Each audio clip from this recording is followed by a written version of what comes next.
Vanchakopa Turubhyashta Kripashendava Vacha Potitanam Pavaneva Vaishnava Namo Namaha. Shira Prabhupada ki jai. Shamaveta Gaur Bhakta Vrinda ki jai.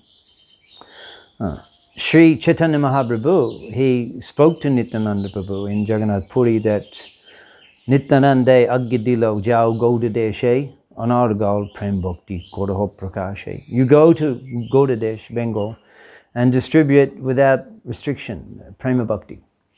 We see that Mahaprabhu was particularly concerned about preaching in Gaudadesh. He doesn't mention other countries. Of course, we hear his prediction, Priti Vidyache Jotanagaradigram, in every town and city all over the world, but specifically Mahaprabhu mentions Gaudadesh. On several occasions to Nityananda Prabhu, oh holy man, don't come to Jagannath Puri every year, you stay and preach in Gaudadesh. Mahaprabhu was concerned about the Gaudiya Vaishnavas, the Bengali community. And therefore, anybody...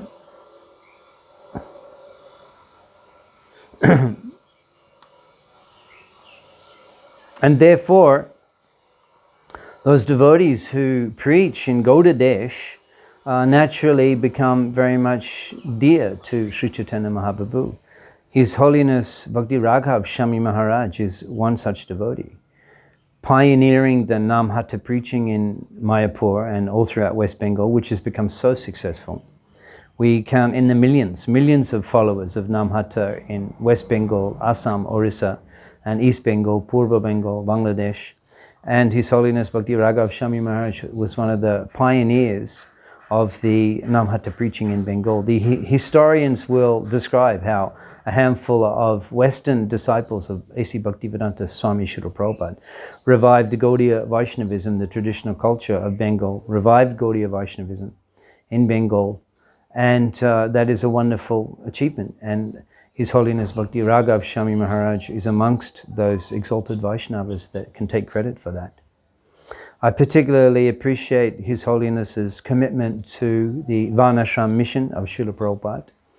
In fact, every time I've heard His Holiness speak in Mayapur, he's spoken on the 4 waves of the Varnashram mission as taken from Srila Prabhupada's direct writings in the Gita Nagari. And this is very encouraging when I see Maharaj. In a way, Maharaj is like a crying alone in the wilderness. We don't have sufficient leaders. From the leadership level down, we don't have sufficient devotees committed to the Varnashram mission and developing this very important Anga of Srila Prabhupada's vision.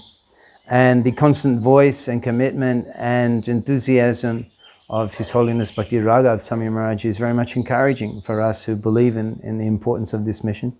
It's like a lamp that's always, it may not be able to fill up the whole, because it's gone so big, so many projects, so many things devotees to, but the Maharaj he never lets us forget that important commitment to the Varnashram mission. And for that I'm very much indebted to Maharaj, and I pray that his monoboncha, his desires to serve Srila Prabhupada in that way are fulfilled, and I aspire to be somehow involved and to assist Maharaj in that mission, and in that way I would be highly benefited. His Holiness Bhakti Raghav Shami Maharaj ki jai. Srila Bhakti Raghav Shami Maharaj Shubha Vyas Puja Mahamahotsav ki jai.